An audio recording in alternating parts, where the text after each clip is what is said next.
This is going to be an unpopular opinion because it's popular in real estate, but please stop spending so much money in your kitchen. It's important to have a nice kitchen. You're going to use it every day, work on flow and all of that. But people have a tendency to rip their kitchens out every 10 years. I think Ted Benson put it in a really wonderful way. The site is forever, right? So pick how you're going to deal with the site and spend a lot of time on that. The orientation of the building, how the driveway access is, where it is on the site, how water management works, right? Because you're not changing that.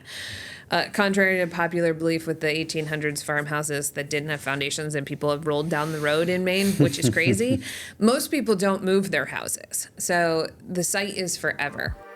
Welcome to Housing Matters, the podcast that covers everything real estate, from buying your first home to building your investment portfolio. Hosted by me, Matt Pouliot of Pouliot Real Estate. Each episode brings expert insights, smart strategies, and real talk on housing and affordability. If it's about real estate, it matters here. Welcome to Housing Matters. Today, I'm thrilled to have joining us Emily Mottram. Emily is a principal at Mottram Maines, a residential architecture practice specializing in new homes and renovations that are beautiful, functional, comfortable, healthy, and durable. Emily received her Bachelor of Architecture from Penn State University and is currently a registered architect in Maine, Massachusetts, New Hampshire, Pennsylvania, Kansas, and Utah. Wow. Emily is a member of the National Council of Architectural Registration Boards and the National Association of Women in Construction, and she's also part of the Natural Resources Council of Maine, the state's leading organization working to protect and preserve the environment. An educator at heart, Emily also teaches building science and sustainable design at a local community college and has served as a consultant for projects in a secondary school trade program. She hosts the monthly podcast E3, Energy and Efficiency with Emily, and co-hosts the live streams BS and Beer Show, a weekly building science show for professionals and civilians alike. I assume that's what the BS stands for, Emily. Building science. Building science. Awesome. Well, so thankful to have you. Always fun to have a fellow podcaster joining us on Housing Matters. And if you could start by introducing yourself to folks, a little bit about your firm, and kind of the homes you like to design, maybe some of the clients you typically work with. Sure. So I went to school in Pennsylvania, and then I moved to Washington, D.C., and I was doing a bunch of residential architecture. And at the time, it was for people who didn't care as much about environmental aspects. And it was back in the early 2000s, and LEED was one of the only things that was available for sustainable programs. And so I took that, and I got really interested in it. And then my husband and I, the joke is we flipped a coin. He won. We moved to Maine instead of Pennsylvania. Wait, what did you pick? Pennsylvania? Pennsylvania, yeah. So my family was from there. His family was from here. We were young professionals and using all our vacation time to see our family. And so we moved here, and I continued my practice in Maine and worked for an architect in Portland for a while. And then the market got terrible, and it was considered gainfully unemployed to be an architect in the 2008, 2009 era.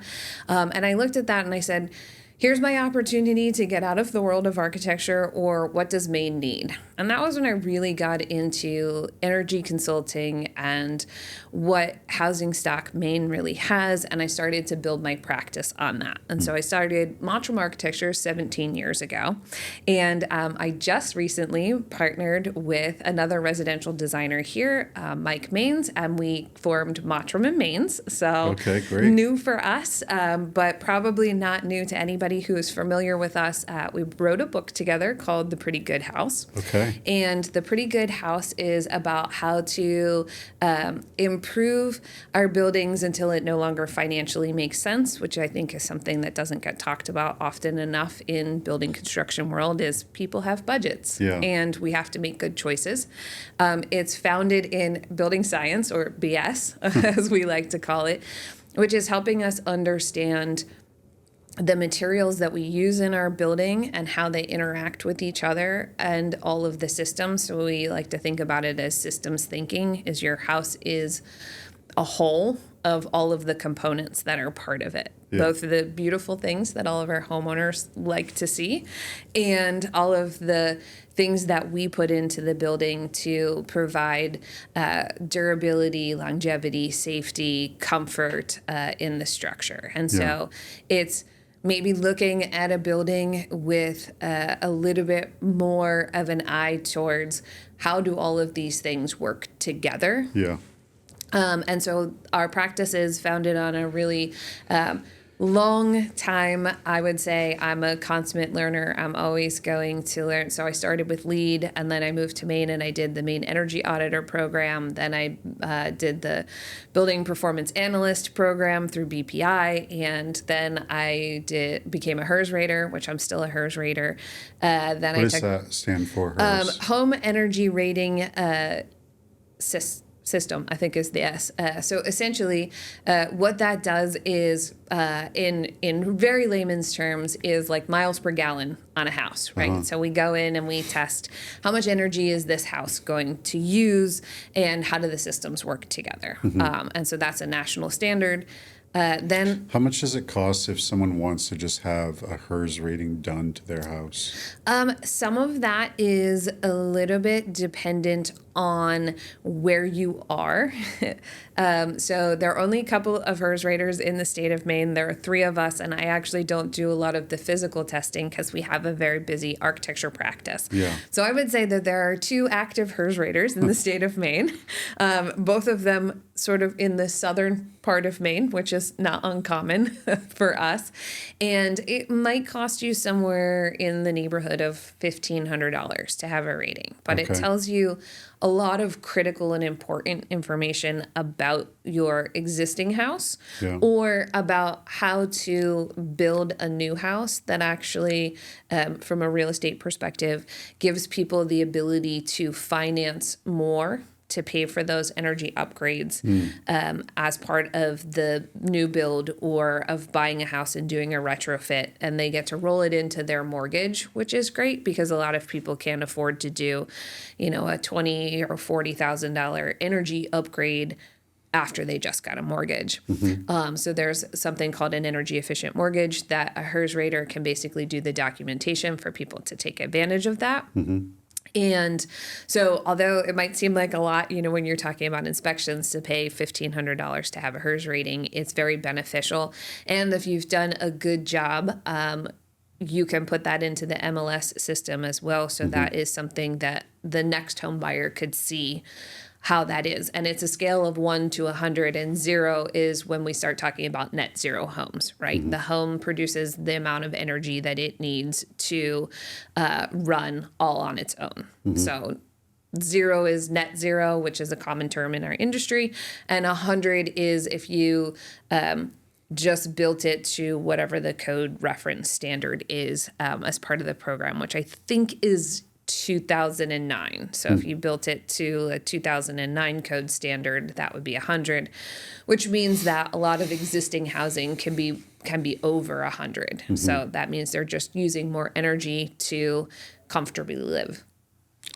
Yeah, that's really interesting because I think a lot of times people would like the better insulation, the better heating system, the better energy efficient upgrades, but they are making $47,000 a year, and they're like, I cannot afford those.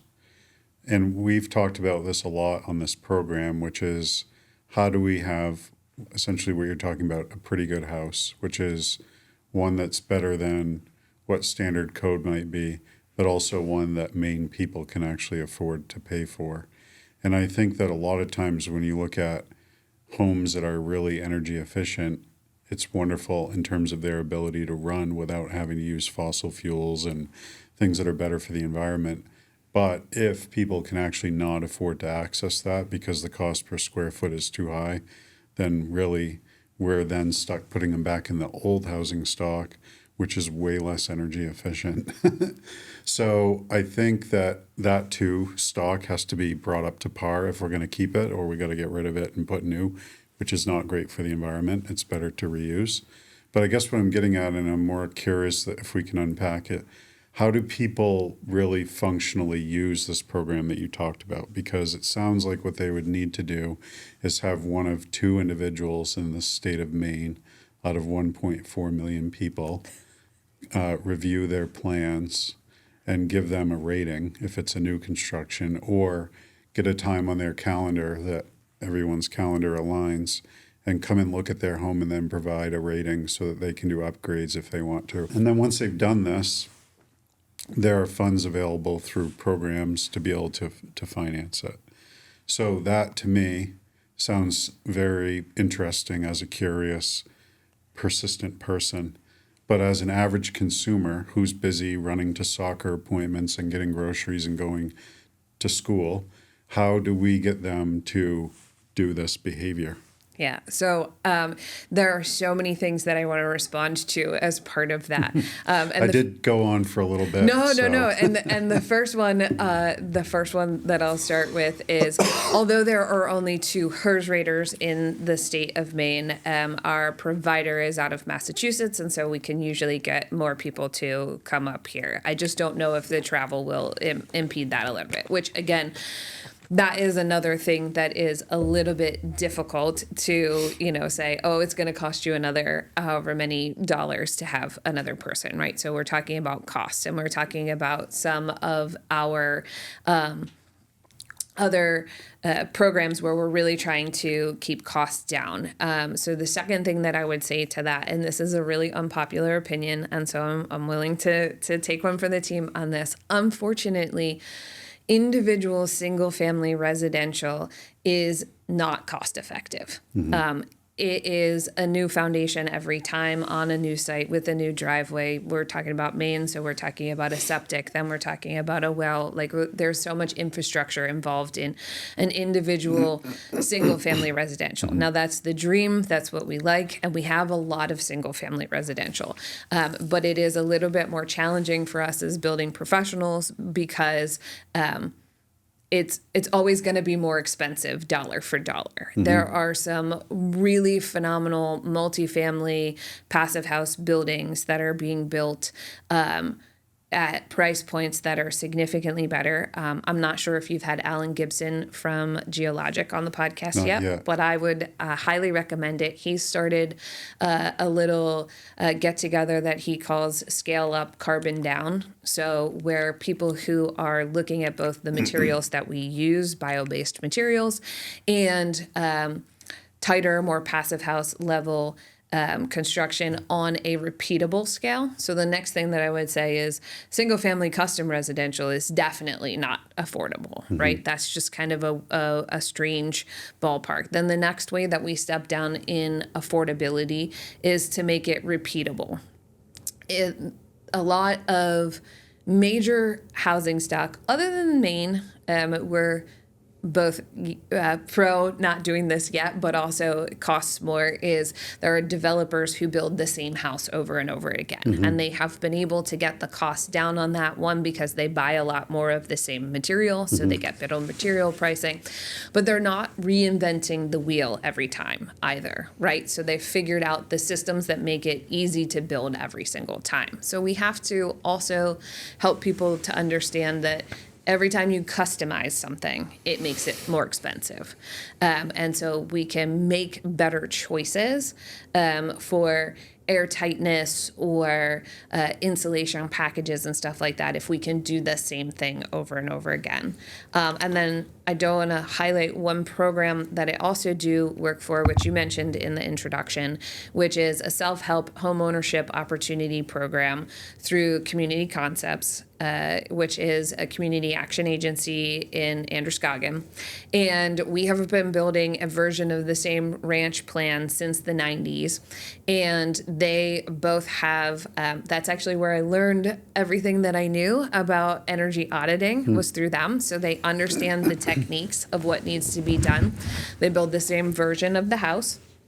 And this is Community Concepts? Yes, Community Concepts. They're based out of, I think their primary office is in Lewiston or South Paris. I'm not sure which one is their primary office. And they cover Androscoggin, Franklin, and Oxford counties. And what's great about that program is they have access to additional funding through rural development.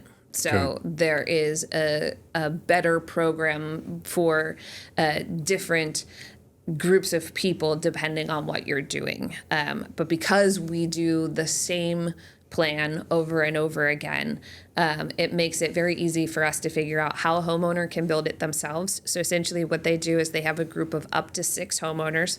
They build all 6 houses at the same time with a project manager. They spend every weekend for an entire year building each other's houses, and nobody gets to move in until all 6 houses are done. So they get to learn carpentry skills through part of the process. It does reduce the cost to build by sweat equity. And it's a really phenomenal program that makes single family housing at least a little bit more affordable for different groups. Because as I mentioned earlier, it's not affordable, it's tough. Yeah. So it sounds like the only way that we can incorporate best practices into making homes as carbon neutral as possible is either through multifamily adoption, people living in one unit, renting the other unit out, something like that, or maybe shared programs like what you referred to. I'm wondering, though, if maybe another solution is just smaller homes. And I don't mean tiny homes, i.e. like 400 or 500 square feet, but maybe like 1,000 square feet, I'd love to talk more about that, too, because I think when they first started, when single family residential first became a thing in the United States in the 40s, right? People were building like 900 square feet, and they had I think twice as many kids as we have now, right? Yeah. As when you start looking at the data set. And studies would show that we were happier with smaller houses and less space than what the current real estate market, I think, says 2,500, 3 bedrooms, 2.5 baths is kind of the norm now. With Pretty Good House, we are huge proponents for build smaller. Only build what you need. That gives you access to more things. The one thing that I want to say about that is the bigger you build, the lower the dollars per square foot are. So this is a common misconception I think that some people have, which is if I build smaller, it'll be cheaper. And it will, because you have smaller square footage. But the dollar per square foot will still be high because you still have a kitchen and you still have a bathroom. And those are 2 really material dense places and like in your the house. power and and septic. How you have a driveway, well, septic, your foundation. So there still are a lot of components that have to go into it, no matter how big you build it. The other thing that is often misrepresented, I think, is building all on one level is also usually not cheaper because foundations and roofs also tend to be kind of more expensive than walls. And so if you spread out, you have more foundation and you have more roof. And then one of the co-hosts on BS and Beer said corners cost. So every time you add a bump or a jog to it, whether it's a bump or a jog in the foundation, the wall, or a dormer or peak on the roof, those will cost more money. So doesn't mean that everybody should live in a really boring box. But as you're talking, I'm thinking this seems like we're going to be just living all in the same vanilla cookie cutter structure in order to financially do this. Yeah, I don't think that we all need to live in the same vanilla cookie cutter structure, because if you start looking at, you go and you look at Geologic and Croft, which are doing pre-existing panelized pods, they're super modern, right? And people like super modern. And then you go to, But people that are making $47,000 a year like that too, and then they can't afford it. So it's like, this is real deal for me because I'm working on a company that is creating building materials from recycled plastic. We care about the environment, but we also know that in order for people to buy our floor joist, it can't be $87. It has to be like $27. Right. So it's our job to drive that cost down, but also recognize that like if we don't get to that price point, then we're only going to be serving a market of people that have additional resources, disposable income that many Maine people don't have. And I come at this, I think, probably the same way from you in that we want adoption. Yes. Because like these principles only matter if people are using them in practice. Right.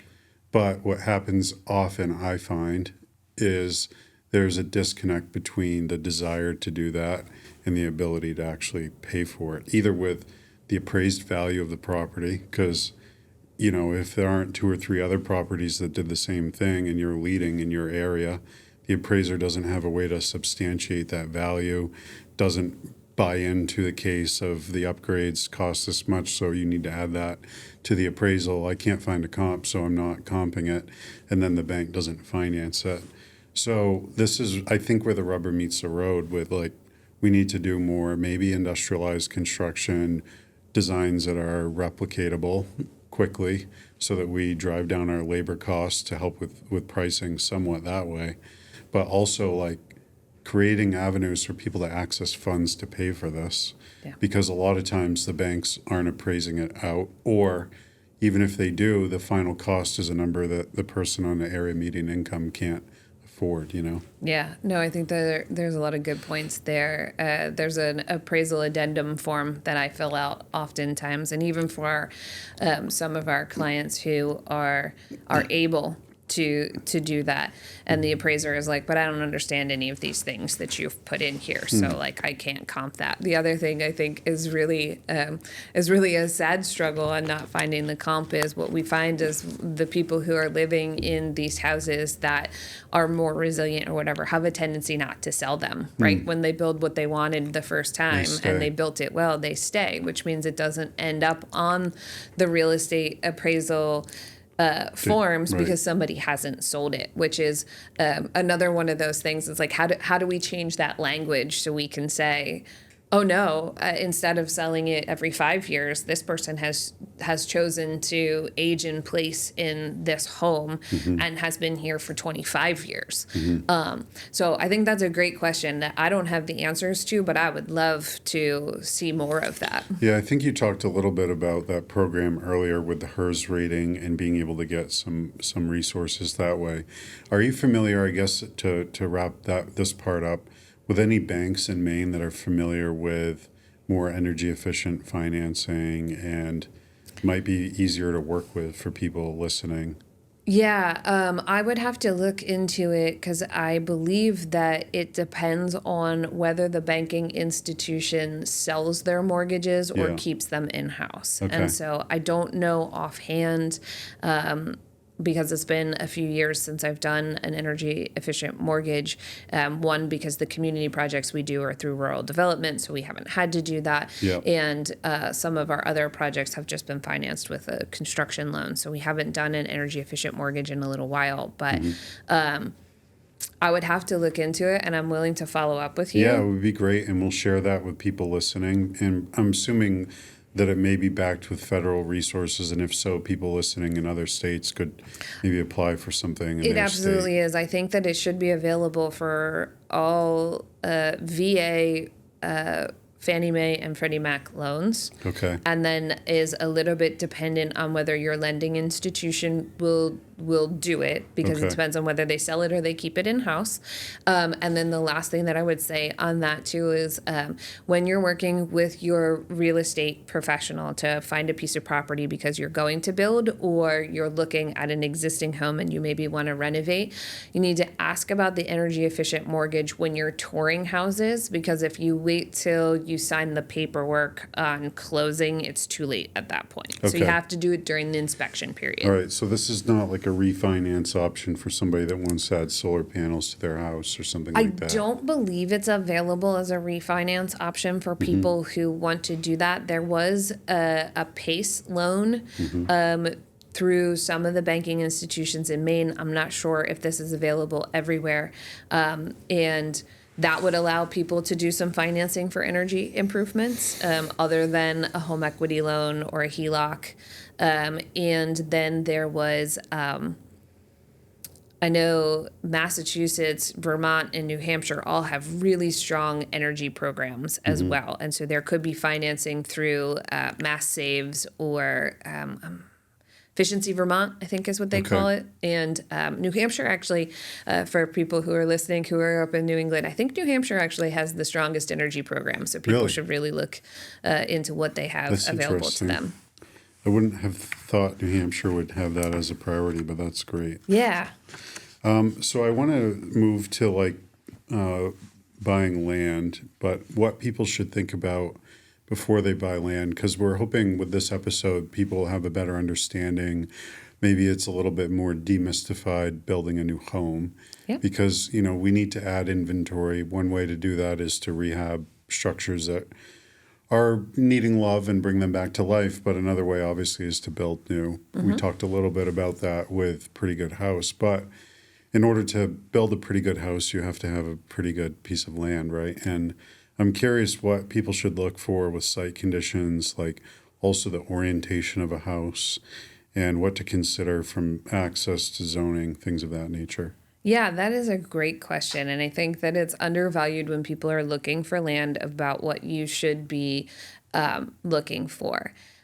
Some of it is definitely going to depend on how far you are from services. So the very first thing that we would want to know is, can you get to, electrical from the street? If you have 1,000-foot driveway, it's going to cost you a lot more money to get electrical from the street to wherever you want to place your house. So depending on how large the piece of property is that you're looking at, the farther into the property you're going, generally the harder it is. So if you're looking at a piece of property and there's only one sort of flat-ish spot that isn't, this is coastal Maine, so we're in Augusta, but this is Maine. There's lots of ledge and hills and sides of mountains. It is not impossible to build on the side of a mountain, but it definitely is more challenging. So how do you get your driveway access in if you go and you look at a piece of property and it's all over the place? The other thing that we look for when we are stomping around on a piece of property with someone is, it's great to look at property right now, this time of year, where it's March. Why is that?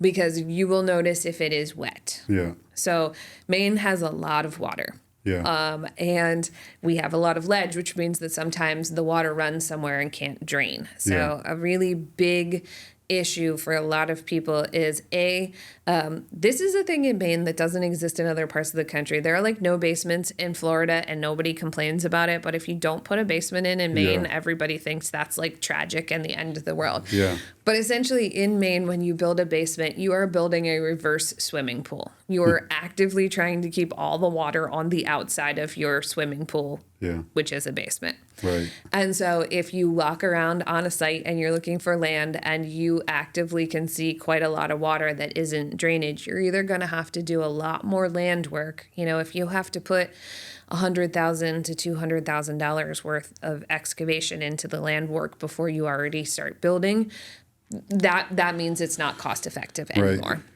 So water management is a big thing. So right now, this time of year when the spring snow is melting and the ground is still a little bit frozen, you can see a lot of where those water patterns are going to go. So you can see things that might be wetlands. You can see things that hold on to water. You can see the area you want to put your driveway is completely washed out. Well, where's that water coming from? And is it going to wash out every year? And are you going to have to redo your driveway every 2 or 3 years? So while we're talking about driveways, just maybe you know, maybe you don't, but is there kind of a rule of thumb per linear foot of driveway? I know that's a loaded question because it's like, well, do you have to clear trees and all this stuff? But just assuming that someone was just putting in the standard driveway on an open piece of land per foot. That's a great question. I'm going to say it's like $40 a linear foot. And that is, we're not talking, it's not paved. It's, what a standard driveway width, I think, is like 11 feet wide, right? And that is assuming you don't have to do any kind of blasting to get from wherever your driveway is to do that, or get to any kind of excavation, and that you're potentially not digging a trench next to it to put in underground power, which is also going to be quite expensive. So that should be sort of relative, but it could be a little bit more than that. And then that's talking I think they call it sand, but it sort of looks like dirt. We're talking dirt driveway, which is fairly common. If you want gravel that's more like gravel, that's going to be more expensive. If you want reclaimed asphalt, that's going to be more expensive.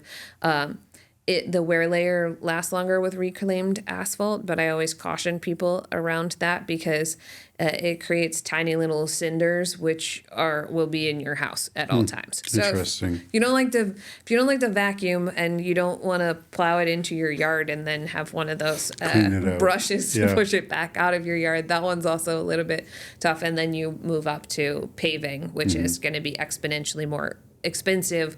One, because in order to pave, they have to make sure that the surface below it is going to stay flat so you don't have tire ruts in your driveway pavement. Yeah. So there are some extra steps that need to happen if you're going to put an asphalt driveway in. Yeah. Interesting. So when someone's looking at a site, they want to consider accessibility. Also, what about orientation of the home? Does that really matter much? Orientation of the home matters considerably. And there's a number of reasons for that. One, we want to orient our house with a lot more of the windows facing the south because that's how you'll get the best quality of light. People come to us all the time and they say, I don't want a dark house. The way to not get a dark house is to orient it where more of the windows are facing to the south. And as we get better at building houses, we make them tighter, we add more insulation to them. You also have to make sure that you're not overheating. So if your house faces west, you're going to get a lot of overheating in the space, which sounds backwards because we think, Maine, it's cold. It was like negative 15 this year in January, February. But if you have too much glass on the wrong side of the house, you can actually have overheating problems. Wow.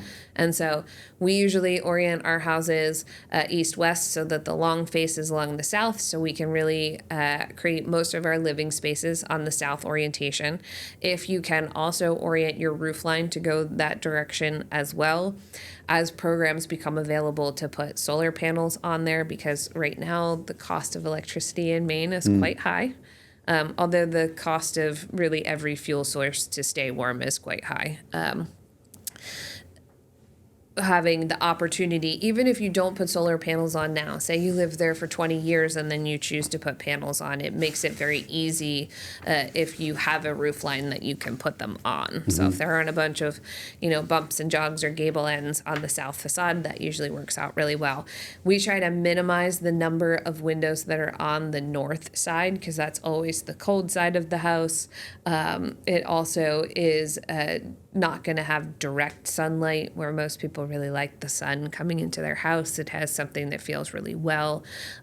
So you won't get direct sunlight in those. So we have a tendency to group, bathrooms or closets along a north facade, which allows you it will always be cheaper to have more insulation than more windows.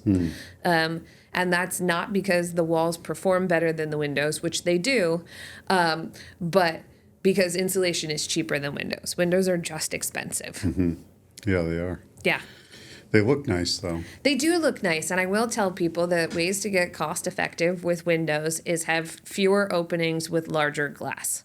That doesn't mean have 50% glass. That's not what I'm saying, because that would be an energy penalty for sure. But if you have one opening and a bigger pane of glass, that is much less work for the contractor to put in. So if you have a whole bunch of tiny little poked holes, you have to put flashing and trim and everything else on all of the little holes. Versus if you have a bigger picture window or two windows that are put together in the same opening, that is a more cost-effective way to get windows. So just keep that in mind when you're looking at windows. Well, this is great because the next thing I wanted to talk with you is about, kind of budget reality. And we talked about that a little bit already. But I think when someone says to you, I want to build a house, what are some of the biggest misconceptions that they might have about cost, and maybe some things about construction costs versus soft costs, like paying you is a part of the process that helps a lot with the construction going more efficiently and effectively, but that's an upfront cost that someone has to pay, right? And then, design fees, and then what other kind of permits they have to do, and getting ready for construction mentally around paying for things that come up, periodically? So the first thing I'll say is that Google is really doing us dirty in the state of Maine because they will tell people that you can build for dollars per square foot that I haven't seen in at least a decade or more. What are some of those numbers? We had somebody who was building in Piscataquis County, and they were like, "Oh, well, Google says I can build for $150 a square foot," and I'm like, I don't even know if you can get the materials to build a house for that, no matter what bracket you're in. So part of what is skewing that is bad data, but also part of what is skewing that is it also takes into account somebody who just did like a little project, right? So it doesn't take into account all the things that go into a house, right? And we talked a little bit about driveway, well, septic, all those things. That's another thing that comes into account, which we talk about first as a misconception is like, oh, what's the dollar per square foot? This is also a terrible way to set a budget because we're going to give you an averaged out dollar per square foot of the whole thing. But usually we're only talking about build cost. We're not talking about your driveway, your electric, your well, your power. That's an additional amount. Right. So I think that's not always clear to a lot of people. And when I say that it's going to be $400 a square foot, that doesn't mean it's $400 a square foot everywhere. The kitchen is going to be more expensive and your bedroom is going to be less expensive. So to add another bedroom is always going to be less expensive than it will be to add another bathroom. So I think that's another misconception is dollar per square foot, what Google says a dollar per square foot currently is. And then I think the other misconception is my architect makes it more expensive, right? That's the soft cost. Architect, residential designer, whoever you work with, it feels like money up front. But you're either paying us to do it or you're paying your contractor to do it. You just don't know because at that point it's sort of rolled into some other things.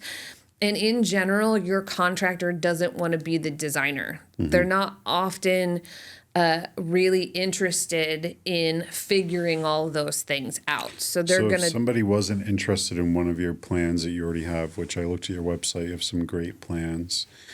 But if someone was like, I want my own plan and they want to hire you, roughly about how much would it cost for them to do that? And I know that probably depends on what it is they want, but maybe a pretty good house. It does depend on what it is, and it depends on which level of service we are offering at the time.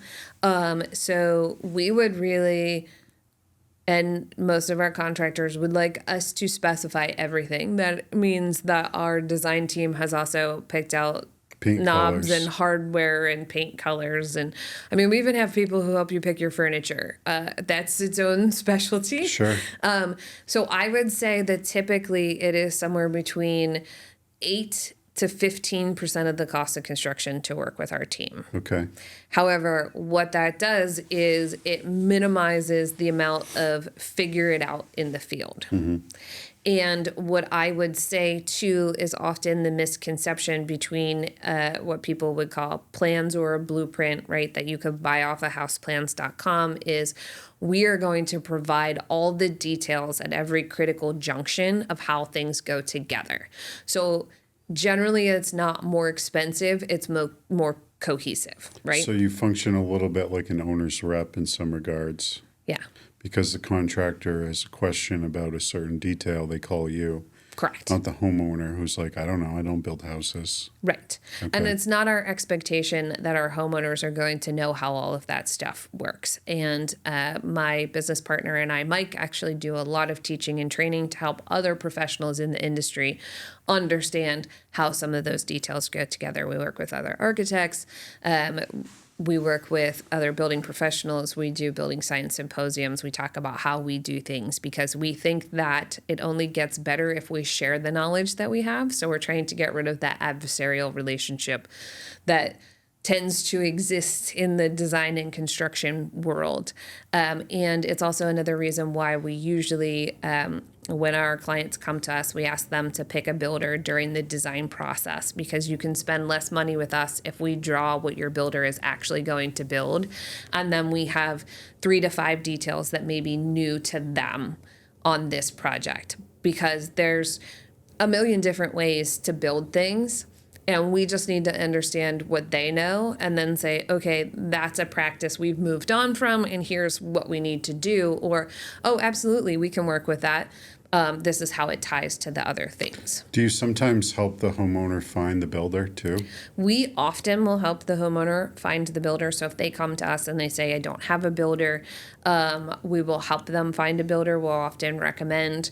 I like them to meet at least 3 builders and see who they have the best rapport with, because they're going to spend 12, 14, 18 months, depending on the size of the house and the complexity and what they end up with that builder. So they need to make sure that that person can respond to them in a timely manner. Or this is Maine, and if we're talking about a custom residential house, not all of our homeowners live here before their house is built.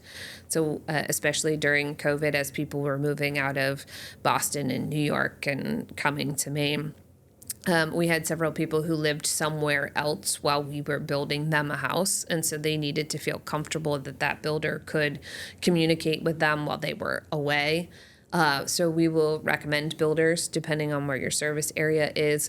If you come to us with a builder, we want to sit down with them and just have a conversation earlier on, because collaborative process makes better projects in the end. It also,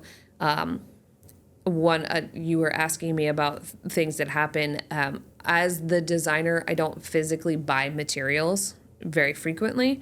So part of having your builder on during the design process is the way that we actually stay in the budget that you set to spend, because we can design you whatever you want. I mean, I can design you all kinds of things, but if we get through months of design work and we go out to bid and it's more money than you wanted to spend, that makes us look bad. You don't feel good about it. It's not a great relationship.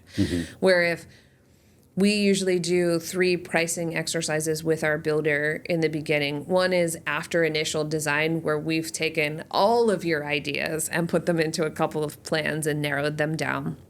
And that is where we're just, we call it a good faith estimate.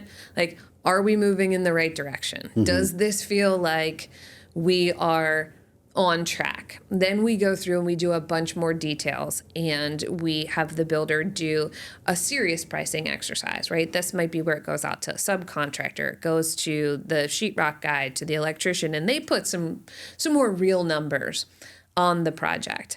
And then we do design refinement, because I really hate to say value engineering, because that feels like what you can't have. So design refinement is, what can you have? How can we make this process give you as much as we possibly can? So we do design refinement, where the finished choices you make in your home can skew the budget up to 15%.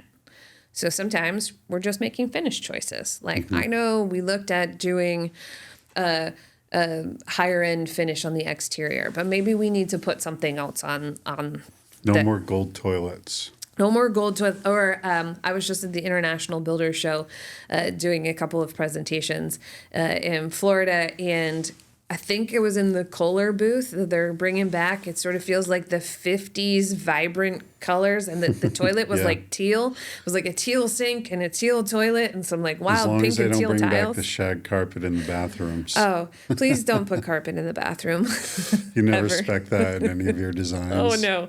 Actually, we don't put carpet in most of our designs anyway. Carpet is plush and lovely, and people tend to like it, but our experience across the board has been that people and allergens and like just really having good healthy indoor air quality usually does not involve carpet. Right. So plus it's full of petroleum. There's yes, it's not a great material.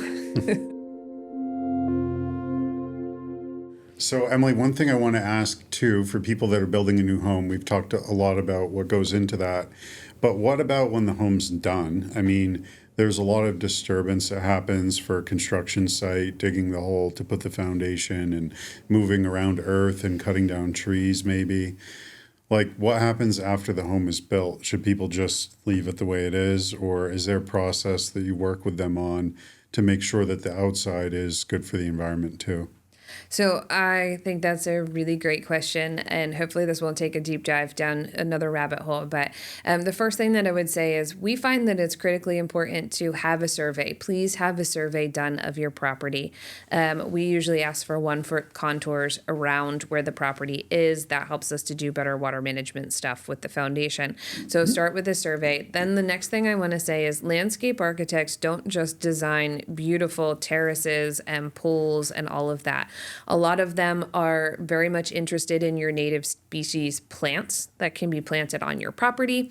They are all very excellent at water management, which is a very, very critical thing that you can rely on your excavator to hopefully do correctly. But it's one of those things where, as we talked about, the site is forever. And so that would be one thing that even if you don't do planting plans and terraces and other beautiful stuff that is often associated with landscape architects, it is very important to work with them to make sure that your driveway functions as well as possible, that you are getting great water management around the building and where the water is going to go on the site. Or if you're in parts of the country that have expansive soils and other things, they're going to be able to help you with what will grow on your property. Your contractor will most likely have in his contract loam and seed, and he will sprinkle grass seed and stuff that doesn't allow it to just water rush off the site. And if you don't want grass, you will never not have grass in the future. Grass is like the most invasive species there is out there. Some of them will backfill with whatever material they have. So we have some who have backfilled with sand only, and nothing grows in that. That's also fun. So it's really important, I think, to work with people to know what you're putting in. We have, because we're in Maine, often put down wood chips. If the homeowners aren't ready to do planting plans and they're not sure what they're going to plant, we'll put down wood chips because that will just naturally decompose. It's good for the soil. And then whatever you decide to plant in the future isn't riddled with grass. So there are also... That's interesting. I haven't heard of that, but that's a great idea. And the Wild Seed Project here in Maine also talks about a lot of species. There is one gentleman who grows, I think it's ferns or something, to put over top of your septic field if you don't want to like put a whole bunch of grass over top of the septic field. So if you don't have kids who want to play on a soccer field full of grass in your yard, and you don't want to, here's the rabbit hole, you don't want to spend hundreds and hundreds of dollars mowing your grass every single year for the next however many years of your life. If you like to mow grass, good on you, but like half an acre is going to take you an hour. Every half acre, add another hour to the process. But the grass and lawn mowing industry is like a multi-billion-dollar industry. Yeah, I was just thinking this is not an endorsement for Turf Doctor. This is not an endorsement for Turf Doctor. One, we really would like you to stop spraying pesticides on your lawn to make them look lush and green. We don't want to have just hours and hours of mowers mowing. I live in a neighborhood, and it would be great if everybody mowed on the same day so you didn't have to hear the lawnmowers going all the time. So anyway, the other thing that I would say, and another pro to working with a landscape architect or your architect or whoever on your building team is, they need about 20 to 30 feet of space kind of around the house to get around with their lulls and their lifts and whatever. But a lot of that equipment is very heavy, and it has a tendency to compact the soil around that. So if you haven't done a good water management plan, you could have really compacted soil that allows water to run into your brand new house. So it's really important to to figure that out. If you don't make a plan for where they can park and where we call it lay down space. So when you get materials delivered to the job site, you have lay down space. If you don't make a plan for where that lay down space is, they will lay it down literally everywhere. And so if you have a tree you wanted to save and people put stuff, bricks or stone or trusses or something up against that tree can get damaged over time. And so some of our landscape architects have done, come to the site and they will spray paint literally a line around the property of where people can park, where they can do that. Now, please be nice to your contractors. They do need space to work. So give them some space to work, but make a plan, because otherwise, if you don't make a plan, it'll literally be everywhere. It will just be absolutely matted down. So site management and planning and a little bit of thoughtfulness around how to use things intentionally that are already there, maybe not rip them out and then like, oh, gee, we should put that rock back. Instead, planning around that is a better way to go. Yes, and if you have a site, maybe you have a field or an area, one of the best ways to get seed for your site is to scrape it off and put it in a pile off to the side, if you can do that, and then spread it back out afterwards. That's how you'll get whatever was natively growing there before to grow there again. That's a great idea. So I want to move on to the PGH roadmap. So you have the Pretty Good House roadmap that lays out a way to think about building from start to finish. Can you walk us through how a homeowner should approach the process more step by step? So the PGH roadmap isn't necessarily a do this step first and then the next step, but it's a series of steps that the homeowner will have to think about during the process. Part of Pretty Good House started out because we had a lot of clients that would ask us similar questions, and we felt like there was really not a good resource for homeowners to understand what they were asking for. Unfortunately, I think that we're still doing some bad building, which is kind of sad. What do you mean by that? There are people who are building that don't understand building science. And building science is one of those technical words that just sounds expensive. But I would challenge back to anybody who is building or designing now. You are doing building science if you are building. If you are a homeowner, do-it-yourselfer picking up sheets of OSB at Lowe's, or you're a high-end builder building, 5,000 square foot for, the opposite end of the spectrum builder. You are doing building science. So if you don't know what happens when you put a material in your building, that is just risky, in my opinion. And so no matter what level you're going to, whether you're trying to get to passive house and do high performance, or we're just trying to meet code in a very cost-effective way, you're doing building science.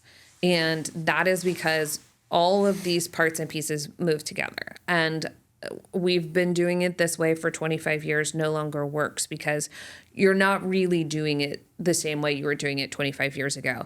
And a good example of that is, I don't know if you've seen any of the videos out there where they're starting to look at the nutrition labels on like cereal. Mm-hmm. And it's like, I used to eat this cereal when I was a kid. It was great.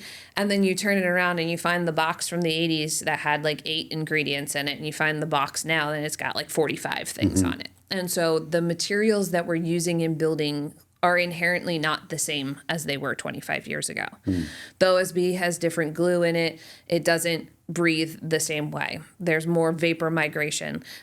Maine 5 to 8 years ago didn't have air conditioning. So we had poly on the inside of all of our walls. Well, now we have air conditioning, and we have a piece of material on the inside of our building that does not work well with air conditioning. So we're introducing moisture into our wall systems that we didn't have before.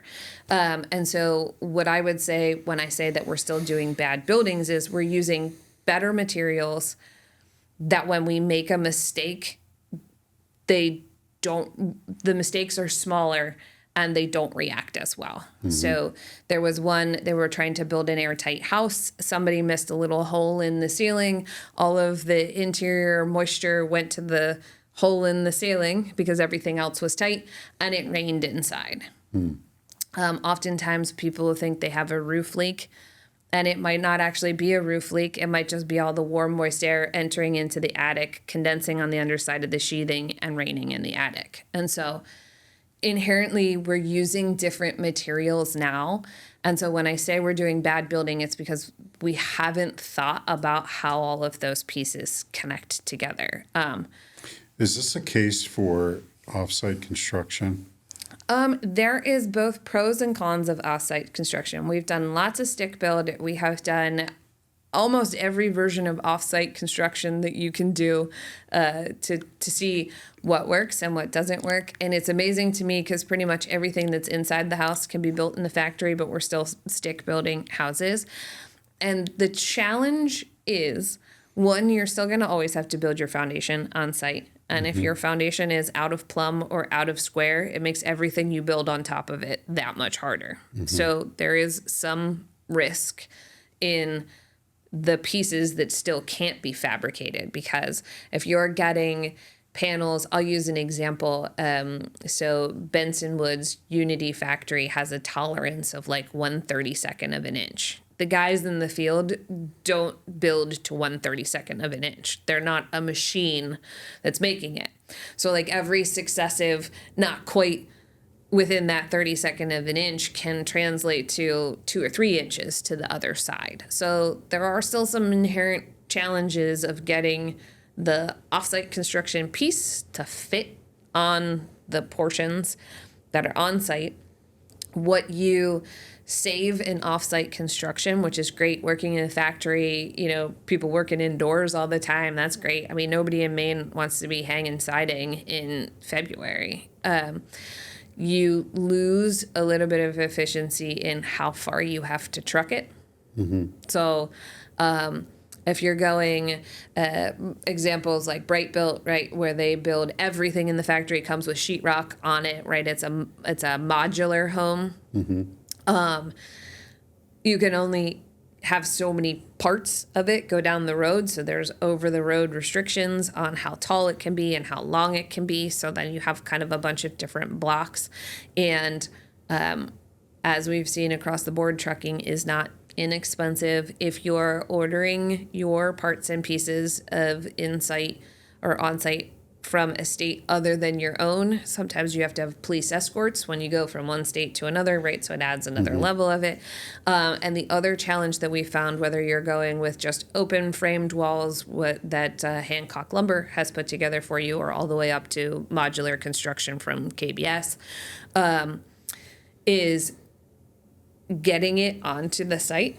So again, back to that 1,000-foot driveway. If the guy with the giant flatbread has to back it down a 1,000-foot driveway because that's the only access, that can be very challenging. And so there are some places where there is not access. So that's to go all the way back to your first question about looking for land. If you're looking for land and you want to build something that is modular in nature, you need to look at access. And especially right now, this time of year, roads are all starting to get posted. So nothing over, 30,000 pounds can go down the road. So no concrete truck, no delivery trucks, so there's also the roadway in which your property is off of may not be able to withstand that level of construction. And one last thing on offsite construction while we're talking about it is, and this is another thing that I think we should change in policy, is that subdivision owners will often put in rules of what you can and can't do. And I think to increase the value of some of the subdivisions, they have made minimum square footages, but they have also disallowed modular construction because I think that there is a really bad association with some types of offsite construction that I think are unfair. So the process might look different for somebody that's using a modular or even a manufactured home versus building a new home on site, let's call it, with a traditional framing crew and general contractor. And so they have to, though, have the right team of people when they're building on site like that, an architect or a designer, but also the right general contractor. And also, I'm assuming having the right lending partner is important in this. I mean, I'm sure you've worked with a number of different, or your clients have worked with a number of different lenders over the years. having a lender that is familiar with the construction process and can make the funds available when they're needed seems like that would be an important component. I think there are two really important components to talk about for that. One, if you are intending to have a lender to finance your building, make sure that your contractor is also a good fit for that lender. Like you said, some lenders may only issue a third, and a third payments, which often requires your contractor to have funds out before they get paid for them. Mm-hmm. So you have to make sure that they're in a position to do that. And some of them are, and some of them run really tight ships for their building construction, and neither is better or worse.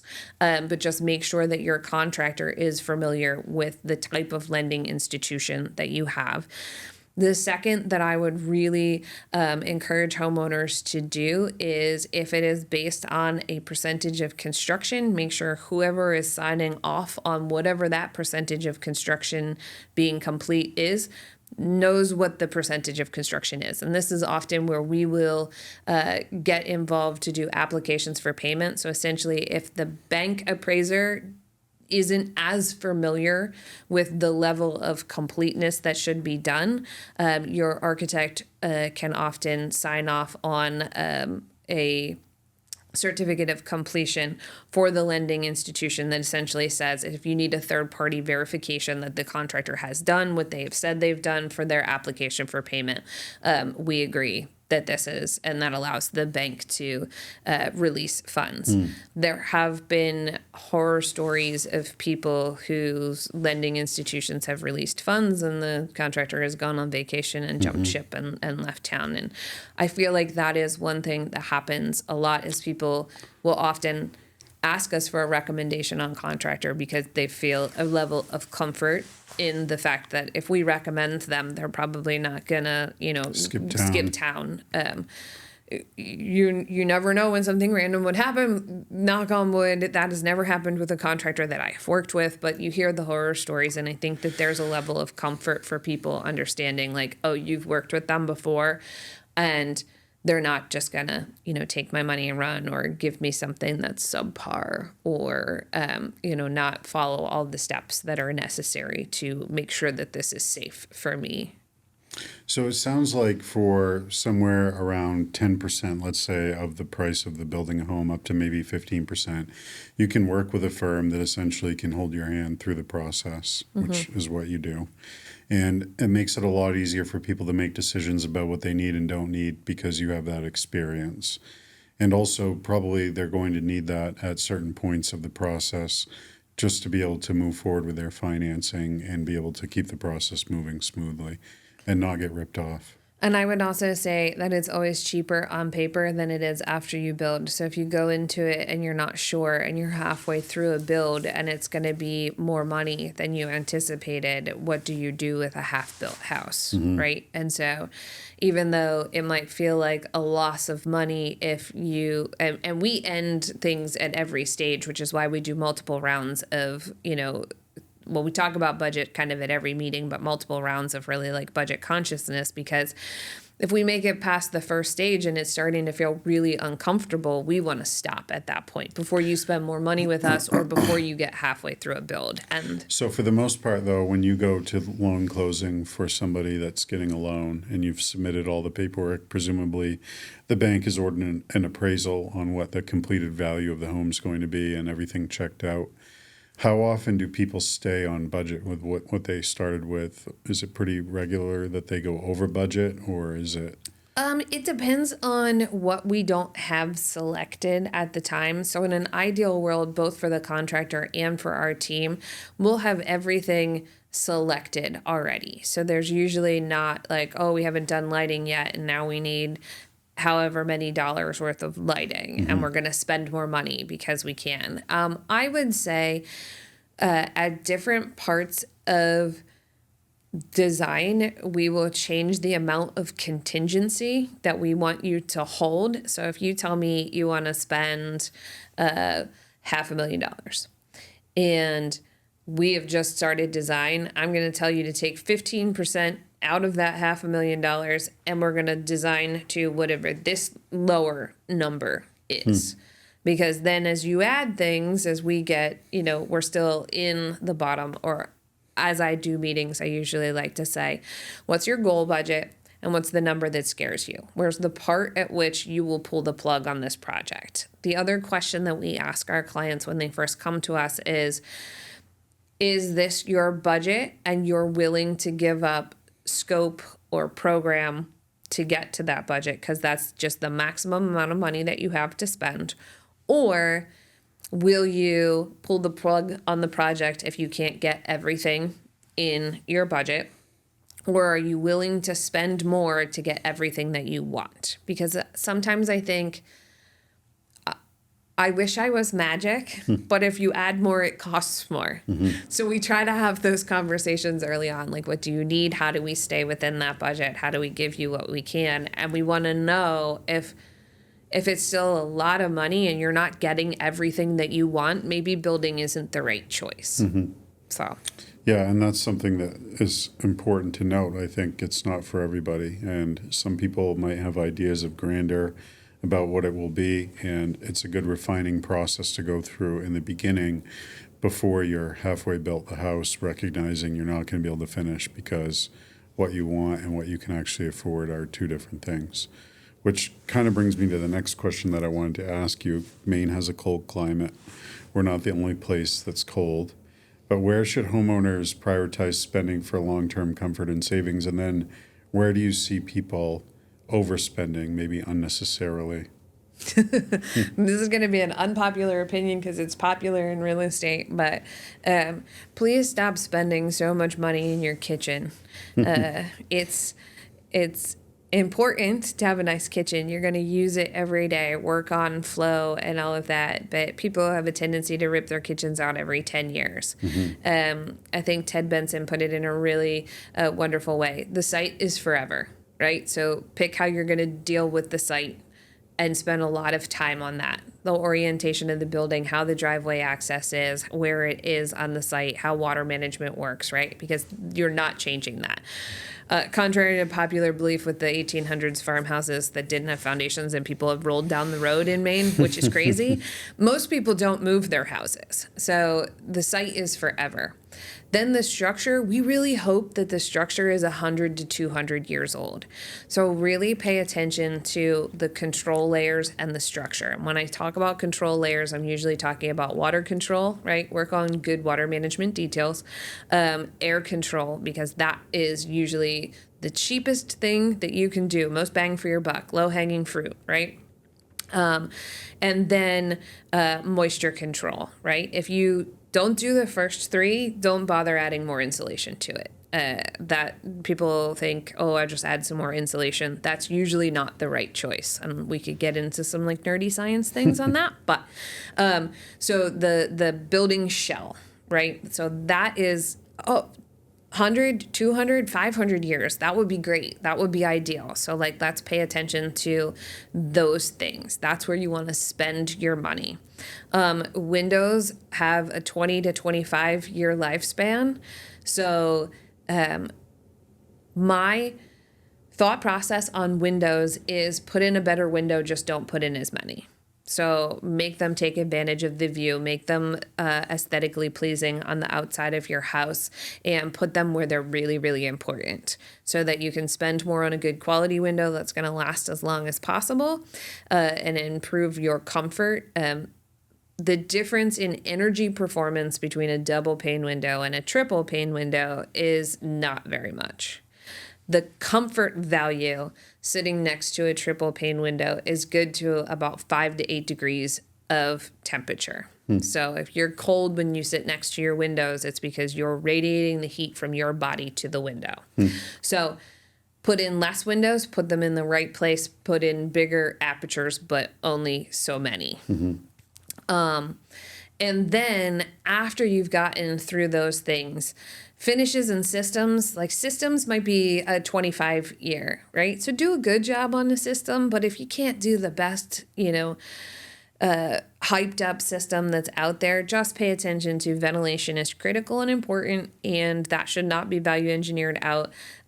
Put in a good heating system that works. Understand that Ductless mini splits, although they're great and they provide heat and air conditioning, are not the right choice for every application, especially if you have a bunch of little rooms in your house, and that they are not legacy systems, they're short-term systems, right? So your ventilation systems do good, but you don't, they're going to probably have to be replaced in 25 years to make them easy to access and get to.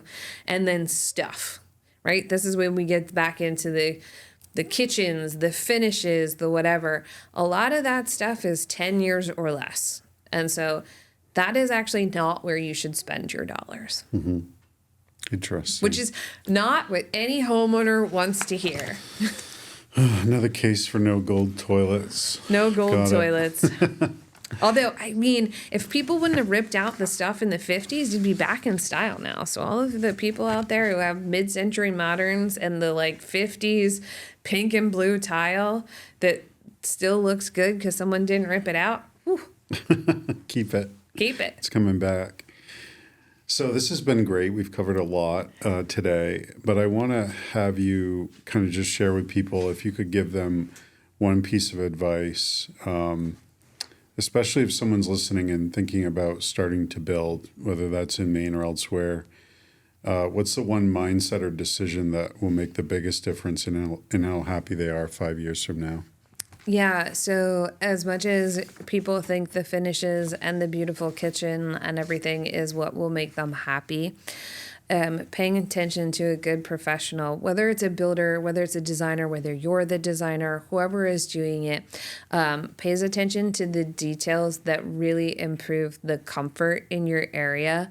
That is what will make you happy in your house 5 years from now, right? That's the thing that allows you to sit next to that window in a snowstorm, or the dehumidification system in Florida, or down in the climate zones 1 through 3, that allows you not to run your air conditioner all that much but still feel really comfortable. So there are things that we know about physics that can be applied to your house that don't have to be expensive or complicated if you're working with somebody who understands it, or if you want to take a deep dive. And that's part of the reason why we wrote The Pretty Good Houses. It's a good entry level. It's written with some humor.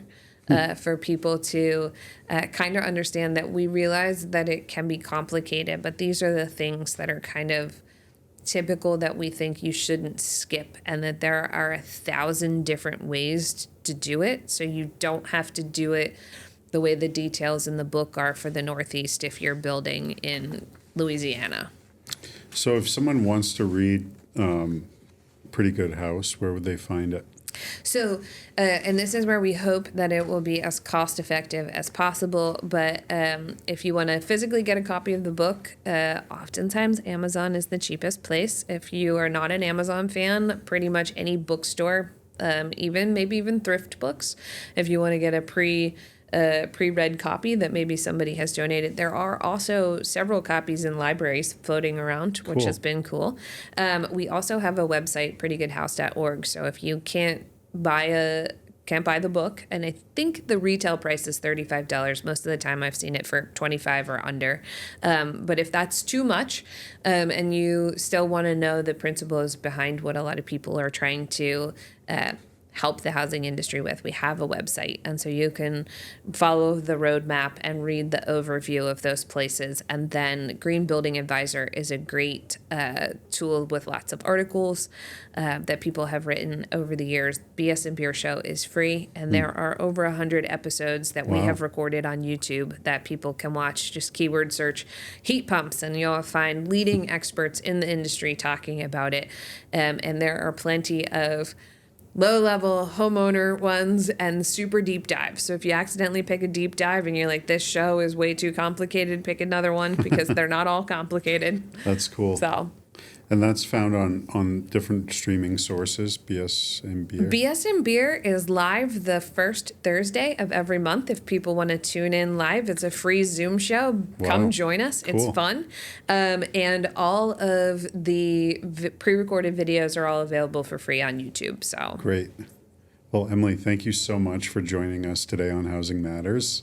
Thanks for having me. So thrilled to be digging into these issues, and it's critical that we build right and that people have a comfortable place to call home. So really appreciate all of the work that you do to encourage that best behavior moving forward in the building field. And I think it's going to take a lot more education of people understanding why this is important, and we start to see more of these homes become reality for more people. So Yeah. thank you for all the great work you're doing. Thank you. Thank you for having me.